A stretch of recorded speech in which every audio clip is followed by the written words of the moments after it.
Okay, so I finally got the paperwork from the temporary restraining order that Sherri Papini filed against me. Uh, let's see, like 2 months ago, I think it was, like the very beginning of May. Um, okay, so I was supposed to be served with this paperwork, but big surprise, somehow it was left out. Every court thing I've been dealing with these two, my ex and Papini, they never do proper service. Like they always leave out the important documentation. I don't know if it's on purpose or if they're both retards. Okay, so here's the paperwork. First page is pretty self-explanatory, but note section 3, additional protected persons. No one is listed, right? Okay. Let's skip to the next page.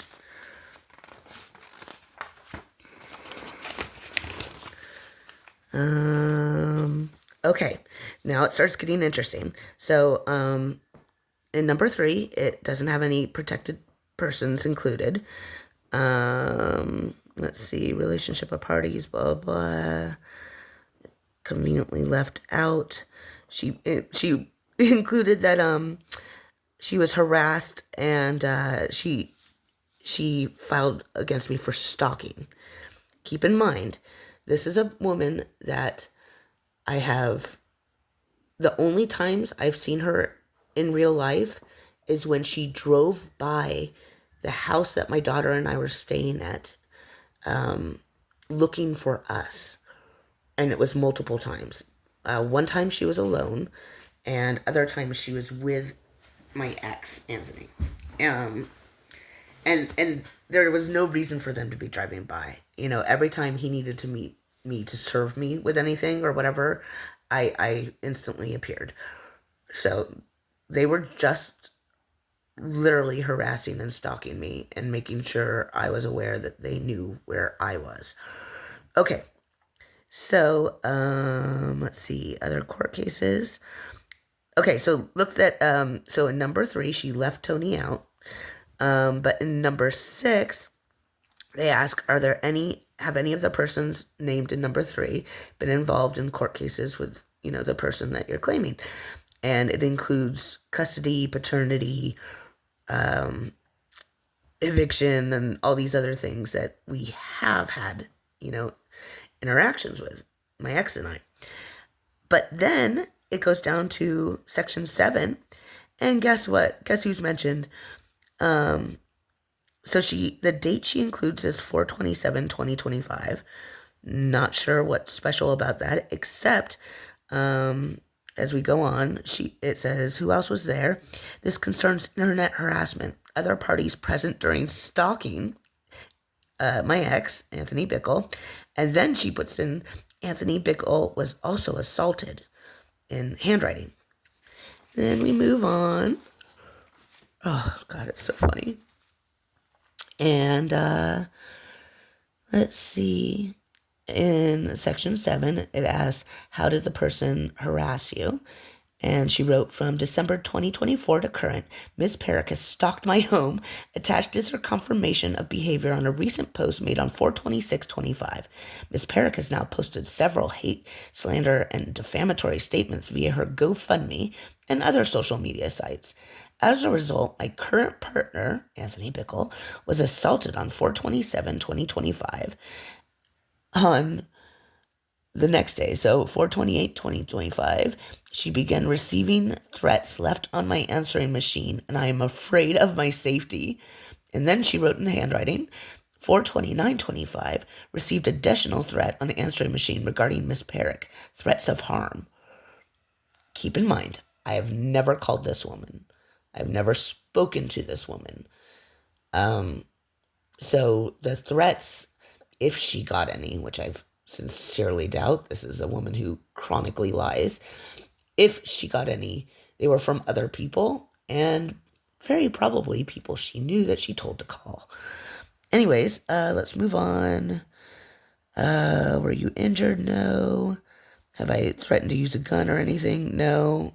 Which is funny because not against her, but it was, supposedly recorded at the time that I told my ex not to come back to the house after he threatened to kill me because I did have access to his guns.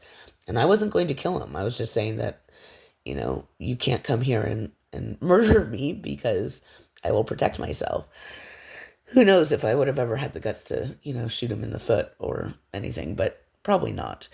However, you think, my point being, the reason she doesn't want that released is because it has both of them on there. Tony drunk as a skunk, slurring so badly that it's obvious, that he's completely inebriated. And I believe it's the same recording in which she threatened my daughter. So, yeah, of course she's not going to mention that. Were you harmed or injured? No. Let's see. Did the police come? No, of course not, because nothing's actually happening. Let's move on. Okay, next page. Okay, section 8, personal conduct orders. She wants, so she clicked all the applicable boxes. That I'm, not to harass, intimidate, molest, attack, strike, stalk, threaten, sexually or otherwise, hit, abuse, destroy, or blah, blah, blah, blah. Contact the person either directly or indirectly in any way, including but not limited to in person, by phone, in writing, by public or private mail, interoffice mail, email, text message, fax, blah, blah, blah. All the things I've never done. And then other, she had to specify out, other, of course.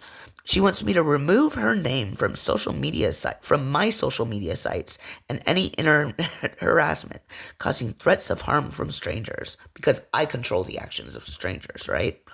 And then again, she wants to stay 200 yards away from everything, including her kids that she, has no custody of. Okay, crazy. And then in the other, she wrote, do not post on social media. Big surprise. Okay, let's see, what else? Firearms, guns. She's like, I don't know if she has one. No, you're with my ex. You know that I don't have any weapons. He took the 10 plus guns. Let's see, temporary restraining order, yes. We're on the next page. Okay, so, request to give less than 5 days notice of hearing, which was hilarious, didn't get it. And then she wrote, my partner has already been assaulted as a response to her online harassment. She knows where I live and stalked me locally. No, bitch.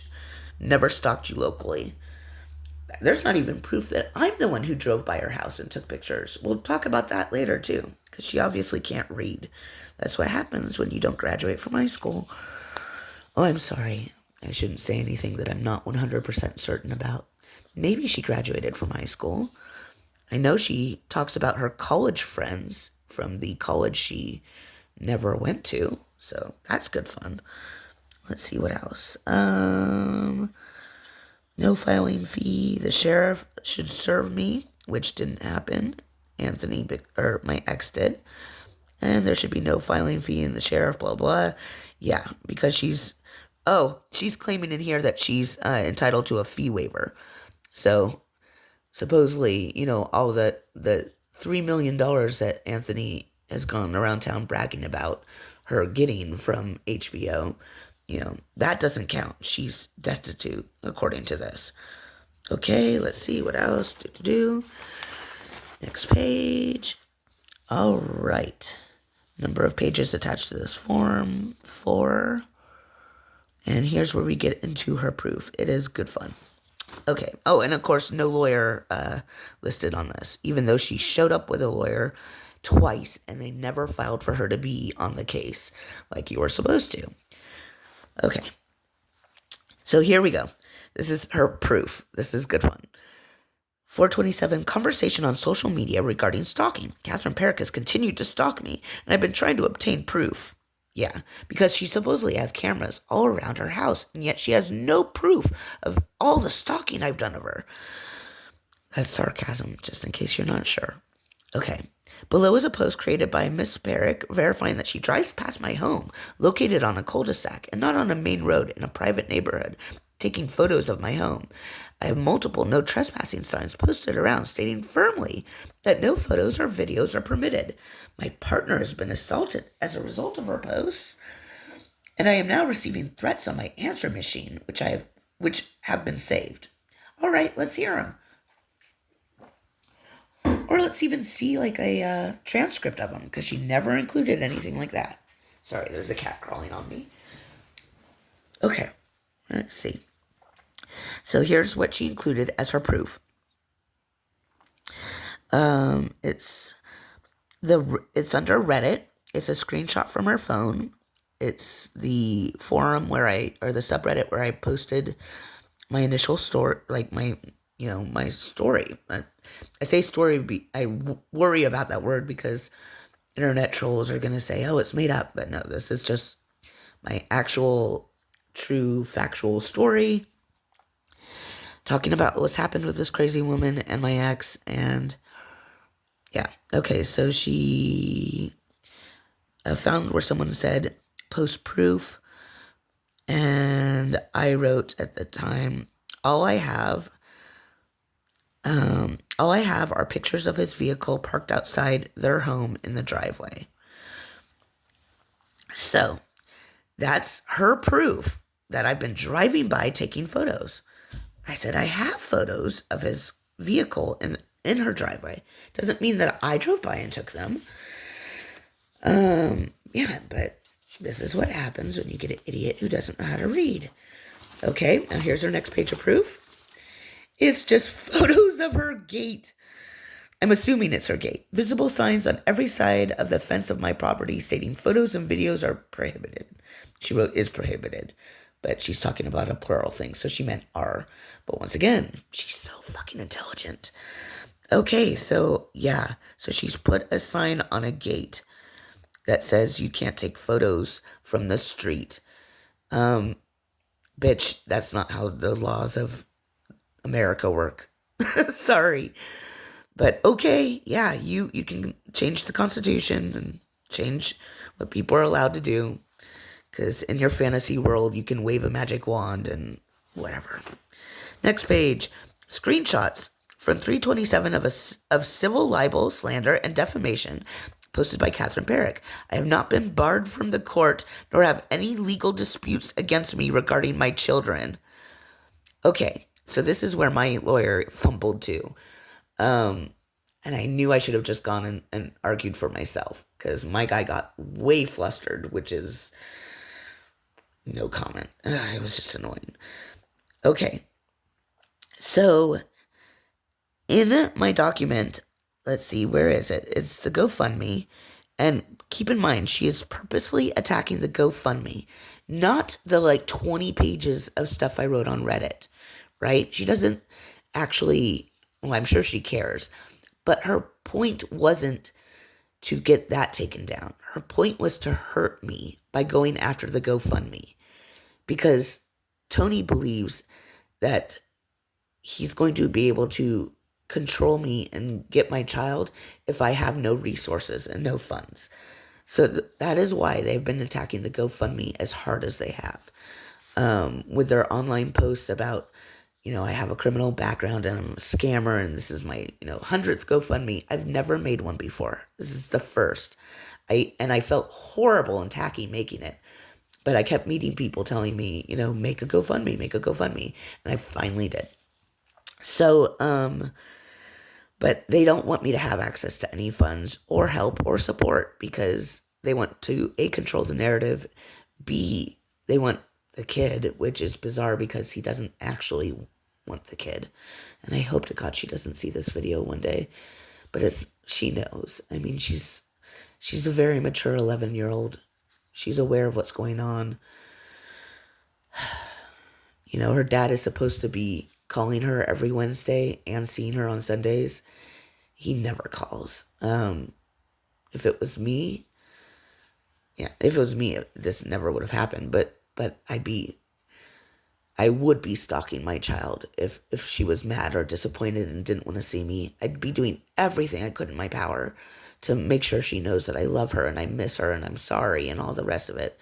He just abandoned her for 8 months. No contact, no support, and then decided he wants custody to look good. Or maybe because Sherri needs a new daughter. I don't know. Anywho, so yeah. The only thing that she could actually complain about in the GoFundMe, I guess, is where it said she didn't highlight it. It would have been nice if she had. Let's see. Anyways, I think I just wrote, I can't find it. Oh, there. I said, talking about he wanted to bring my daughter to his house, where Sherri Papini, a woman who the courts have barred from seeing her own children, would have access to my daughter. Instead, I got sick, blah, blah, blah, blah, blah. Okay, that's it. That was her big complaint. She's saying the courts didn't bar her. Keith did. I think that was her argument. But whatever. Keith has the support of the courts. You've been going to court to try and get custody of your kids, and it hasn't been working. So what does that mean? Are the courts barring you from custody? Like, according to you, no. So maybe you should explain it, Sherri. Okay. All right, that's it for now. Thanks for listening. Bye.